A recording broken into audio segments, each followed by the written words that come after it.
misalnya pada kasus tertentu, pada pasangan suami istri, di mana sudah volumenya sedikit, semennya mungkin banyak ya, sehingga seperti volumenya seperti tidak ada perubahan, tapi sebenarnya spermanya sedikit, sudah begitu lemah sehingga menyulitkan terjadinya pembuahan. Nah, pada bahan-bahan yang sifatnya sintetis artifisial, seperti halnya pada kimia-kimia toksik lainnya, maka senyawa-senyawa itu bisa melewati kulit dan kemudian masuk ke dalam darah.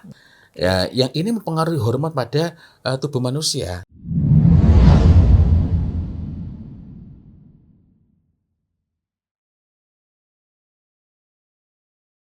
Assalamualaikum warahmatullahi wabarakatuh. Waalaikumsalam warahmatullahi wabarakatuh. Alhamdulillahi rabbil alamin wa bihi nasta'inu ala umurid dunya waddin wassalatu wassalam ala asyrafil anbiya wal mursalin amma ba'd. Alhamdulillah berjumpa lagi dalam bincang wewangi tuntunan Nabi. Ikhtiar kita untuk ittiba ila Rasulillah SAW khususnya dalam berwewangi. Masya Allah. Ustadz kemarin itu pembicaraannya lumayan Sedap. Biasanya kan kita bicara yang yang baik gitu, yang penuh bermanfaat, yang asli, tabi'i, thayyib ya. Kemarin kita nyenggol-nyenggol kembali tentang dampak ketika tidak menggunakan tip ya, yang sintetis artifisial. Ya, termasuk sempat disebutkan bahwa ada jenis yang seperti itu yang mengakibatkan kerusakan sperma. Ya. Baik penurunan kualitasnya maupun penurunan jumlah ya, kuantitasnya. Itu kok bisa, itu gimana itu? Iya, kalau penurunan kuantitas itu nanti justru bisa memberikan dampak misalnya pada kasus tertentu, pada pasangan suami istri, di mana sudah volumenya sedikit, semennya mungkin banyak ya, sehingga seperti volumenya seperti tidak ada perubahan, tapi sebenarnya spermanya sedikit, sudah begitu lemah sehingga menyulitkan terjadinya pembuahan. Tapi pertanyaan tadi itu masuknya gimana, kok bisa? Padahal kan disemprotkan di kulit itu. Iya. Sebelum kita beranjak lebih jauh, mari kita ingat dulu bahwa za'faron itu pengaruhnya bukan dari bau, pengaruhnya adalah dari penyerapan zatnya. Meskipun tidak di tempat itu ya, maksudnya di kulit bagian lain ya. Maka ketika ditaruh sini, kan akibatnya beda dengan kalau diusapkan sini. Di sini ya. Ini bukan berarti kalau pakai di lipatan-lipatan, enggak. Tetapi ada beberapa bagian yang kalau diusapkan di situ, maka penyerapannya akan lebih efektif. Itu yang sifatnya alami. Nah, pada bahan-bahan yang sifatnya sintetis artifisial, seperti halnya pada kimia-kimia toksik lainnya, maka senyawa-senyawa itu bisa melewati kulit dan kemudian masuk ke dalam darah. Nah, ya karena itulah maka ada pengobatan pun kan ada yang menggunakan melalui kulit begitu. Lalu senyawa apa atau mungkin lebih enaknya kita bicara mengenai bahan sintetis artifisial yang manakah yang menyebabkan kerusakan tadi itu? Substansi kimiawi apa yang sifatnya artifisial itu sehingga berdampak. Pada pertemuan lalu saya sudah sempat menyinggung tentang petalat. Petalat itu manfaatnya menjadikan petalat ya. Atau sebagian mengindonesiakan menjadi eftalat ya. Dietil petalat misalnya. Nah, itu manfaatnya digunakan. Kenapa kok banyak dipakai? Karena menjadikan minyak wangi kalau disemprotkan dipakai atau masih berupa minyak. Ingat bahwa parfum itu pada asalnya yang disebut parfum itu hanyalah yang minyak. Kalau nggak minyak itu bukan parfum, paling eau de parfum. Tapi apapun itu, yang semprot maupun yang oles itu, untuk sementara pada kesempatan ini saja kita menyebut biar mudah itu parfum ya. Walaupun yang parfum tetap hanyalah yang minyak, karena yang lain ada hanya eau de parfum atau de toilette. Nah, ketika kita semprotkan, ini ada kepentingan dari perusahaan agar orang terkesan, ini awet sekali baunya, nggak hilang-hilang. Sudah saya pakai 3 jam, 4 jam, 5 jam, 6 jam, nggak hilang-hilang.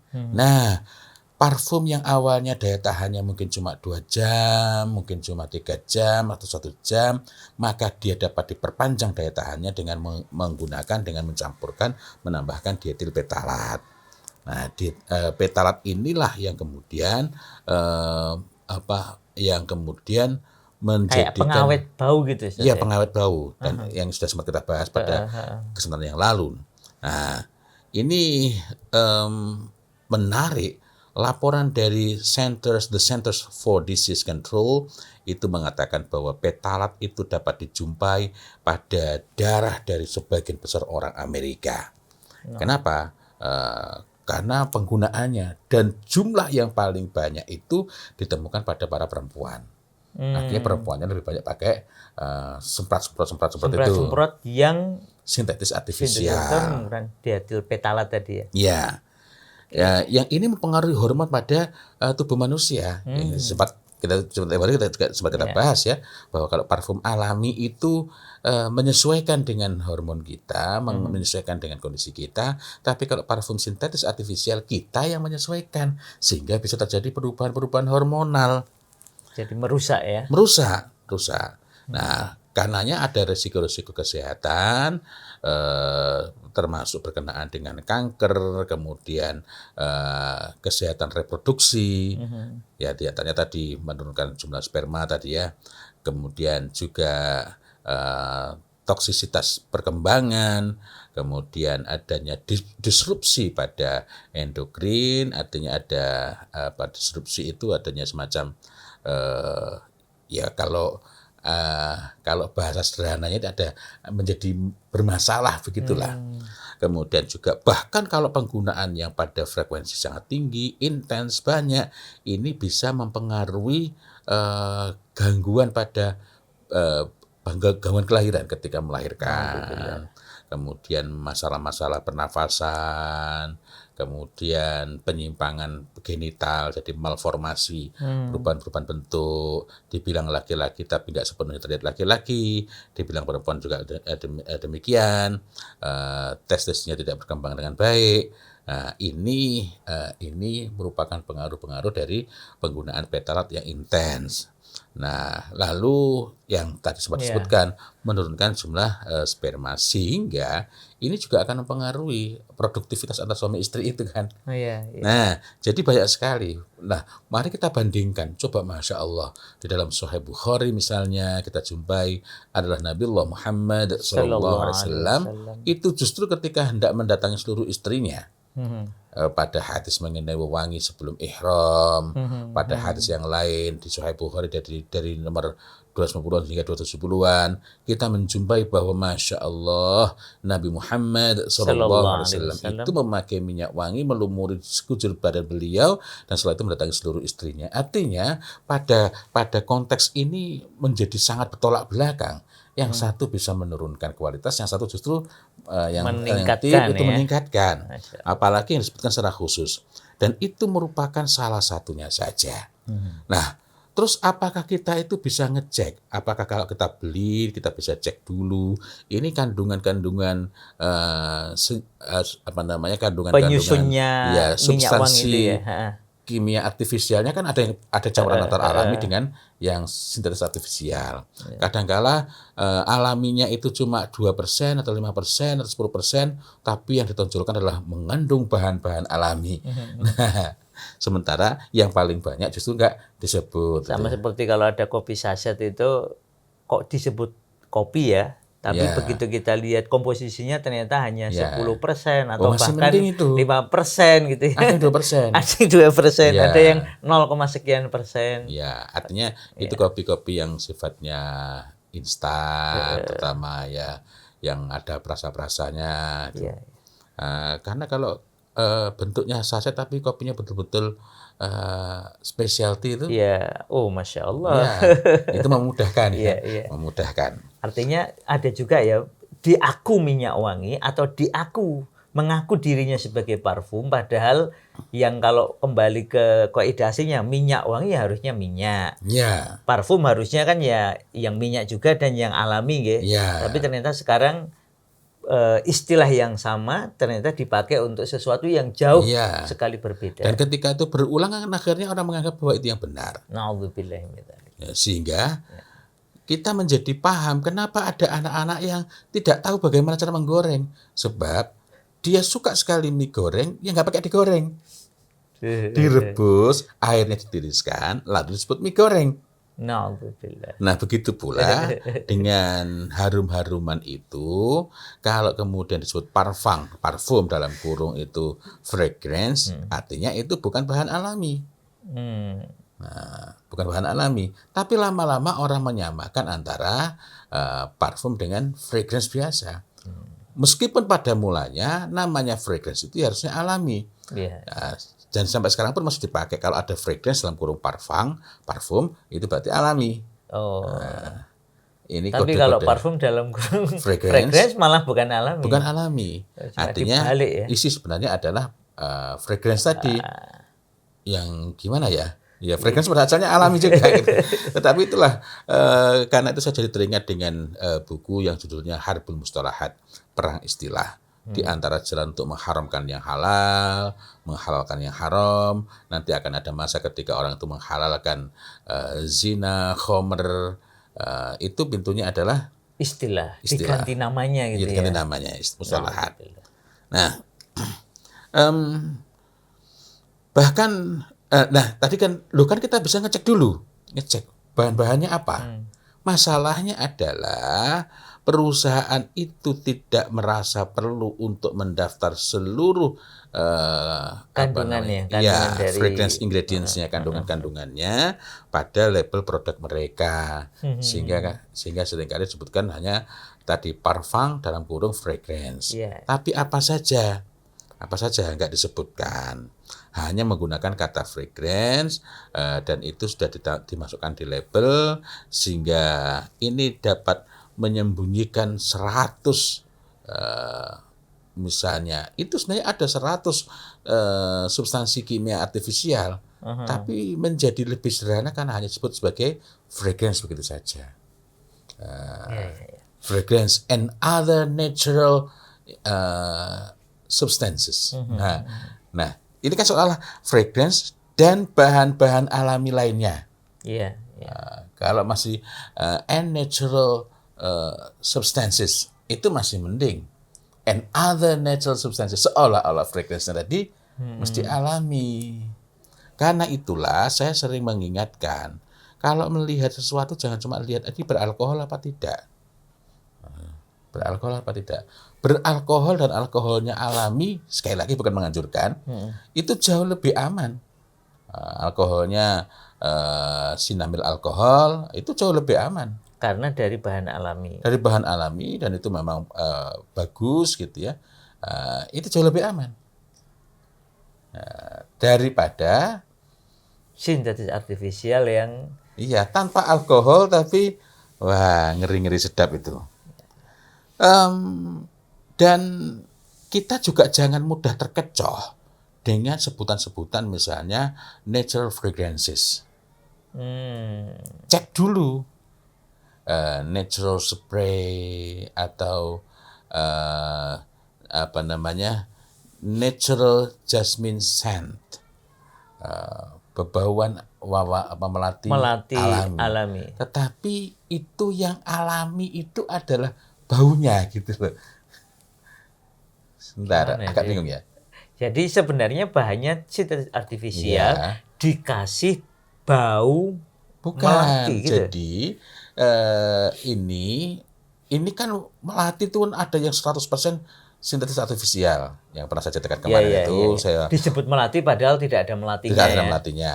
Nah, tapi kan orang yang peka enggak ini bukan melati. Iya, betul. Lalu ada yang bisa menghasilkan bebauan yang memang sangat mirip dengan aslinya. Dan bukan melati juga? Bukan. Jadi dari bahan alami, baunya mendekati atau menyerupai melati. Experiencing natural smell of jasmine. Nah, itu harus hati-hati juga. Jadi natural smell apa memang sama seperti nanti ada yang bisa seperti vanili gitu ya, ada yang seperti mawar, ya alami tapi bukan mawar baunya sebenarnya. alami. Iya, baunya dari Seolah-olah bahan alami. alami. Ya. Bukan bau dari bahan alami. Oh, baunya seolah-olah alami. Iya, jadi kan riset terus berkembang. Iya. Jadi padahal tuh baunya juga dihasilkan dari sintetis artifisial. Iya, nanti campur dengan yang lain, akhirnya menghasilkan. Nah, jadi iya. Saya juga ada contoh. Tempo hari sempat ada yang menanyakan ke saya, oh ini bukan alami. Contoh natural spray, itu yang alami bukan. Tapi pencetannya itu ya. Semprotannya. Itu iya. Semprotannya itu jadi terkesan alami, bukan jadi kayak lebih dipakai di wajah itu lebih enak. Itu natural spray atau nanti yang lain-lain lagi. Jadi dengan kata alami itu pun kita perlu berhati-hati. Sehingga dari sana kita dapat mengecek. Lalu kalau misalnya sudah terlanjur punya, mau dibuang sayang gitu misalnya. Ini misalnya. Ya yang jelas jangan ke badan ya. Iya, yang sedapat mungkin yang agak jauh dari kulit lah dan jauh dari penciuman. Maksudnya penciuman gimana? Karena ketika baru semprot, walaupun itu di gorden, ini kan partikelnya masih banyak langsung masuk set gini. Oh iya, apalagi di ruangan tertutup ya, namanya di kamar yang tertutup, apalagi pakai AC, wah itu kan sami mawon itu ya. Kalau enggak malah AC bisa itu membantu memperparah penyerapan ke dalam paru-paru. Gitu. Sehingga kalau untuk hal begitu semprotkan dulu, lalu biarkan gitu kan, ini sudah menguar, tinggal baunya. Baunya itu sekali lagi ini bukan berarti saya merekomendasikan pakailah ini. Tapi kalau misalnya aduh gimana ini kemarin dikasih hadiah ini, saya suka baunya. Ya paling aman itu bukan berarti paling aman di Palestina itu gimana? Bukan berarti aman kan? Saat ini. Nah, jadi begitu kira-kira. Dan itu pun Masya Allah, sebenarnya kalau kita bahas ini akan sangat banyak hal-hal yang dapat kita perbincangkan. Yang jelas dari poin terakhir tadi, berhati-hati dan jangan mudah terkecoh oleh kata alami, natural itu. Karena yang alami itu belum tentu yang alami minyak wanginya. Karena memang ya Allah, orang jualan tuh macam-macam tuh. Sehingga itu masuk ogoror bukan itu ya? Iya. Nah, makanya ada itu ya, pembahasan para ulama tentang menipu dalam jual beli itu ya, yang resikonya sampai akhirat. Masya Allah. Sehingga yang ingin saya garis bawahi, bau yang enak, bau yang jadi a good smell, bau yang kayaknya oh ini nyaman, itu bukan berarti tidak mengindikasikan pasti itu bersih, pasti itu aman. Perhatikan dengan seksama. Masya Allah. Tadi sebenarnya mau tanya tentang ini Ustaz, tapi mungkin kita bahas lain kali ya. Kan ini masalah di banyak tempat dan sudah mulai muncul keluhan di berbagai negara ya. Contohnya satu, semprotan pewangi untuk baju ketika disetrika. Yang kedua, ada juga yang mempermasalahkan yaitu campuran pewangi tadi ya ketika nyuci. Jadi ketika nyuci sendiri pakai pewangi yang sintetis artifisial, mau nggak mau kan bertahan di bajunya ya, meskipun sudah dijemur. Kemudian yang kedua yang disemprotkan ketika disetrika. Nah ini kan semuanya perlu dipertimbangkan. Nah, mungkin dibahas di kesempatan mendatang. Demikian ya, Masya Allah. Maka mengikuti Rasulullah insya Allah aman dunia akhirat, menyelisih beliau repot dunia dan akhirat. Semoga bermanfaat. Wabillahi taufiq wal hidayah. Assalamualaikum warahmatullahi wabarakatuh. Waalaikumsalam warahmatullahi wabarakatuh.